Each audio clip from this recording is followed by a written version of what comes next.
Willem, c'est un des seuls créateurs de contenu qui disparaît du jour au lendemain et qui revient et que tout le monde est content. Presque tout le monde.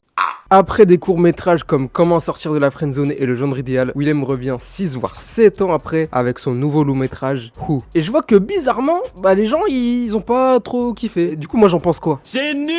Non, en vrai, il y a du potentiel. C'est plutôt propre pour une prod indépendante, mais faut faire des efforts. Je trouve qu'il y a quand même pas mal de problèmes. C'est trop long, ça s'écoute trop parler, il y a trop de monologues, il y a trop de dialogues, et ça devient limite chiant, surtout sur 2h10. Franchement, il fallait mieux faire une série de plusieurs épisodes. Tu laisses le temps aux gens de regarder son truc, etc. En plus, c'est plus digeste, parce que là, c'est trop indigeste. Il y a trop d'exposition, on t'explique trop ce qui se passe. Willem, son concept, c'est qu'en gros, chaque détail compte. Là, c'est pas des détails, là, c'est des éléphants. On voit tout ce qui se passe, on comprend tout, il n'y a pas de subtilité.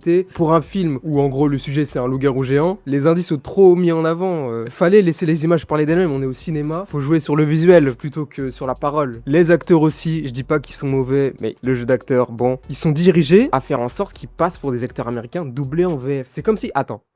Jackson, est-ce que tu m'as acheté du pain? Tu vois, c'est pas naturel, donc sur 2h10, ça marche pas. C'est pas ouf, hein. Je lui jette quand même pas la pierre, franchement. J'ai vu des premiers films beaucoup plus mauvais que ça. J'ai vu des réalisateurs confirmés faire des films plus mauvais. Donc franchement, pour un premier film, pour une prod indépendante, pour quelqu'un qui a géré le montage, la réalisation, la production, je trouve qu'il s'en sert plutôt bien. Je trouve pas le film forcément mauvais, mais je trouve pas le film forcément bon non plus. Mais c'est propre, c'est convenable, ça peut se regarder, y a pas de souci. Je comprends qu'il y a des gens qui ont kiffé, mais je comprends aussi que des gens ont pas kiffé. J'encouragerais plutôt Willem à écouter les critiques, à retravailler son cinéma, parce qu'il y a franchement du potentiel, mais pour le moment, mitigé.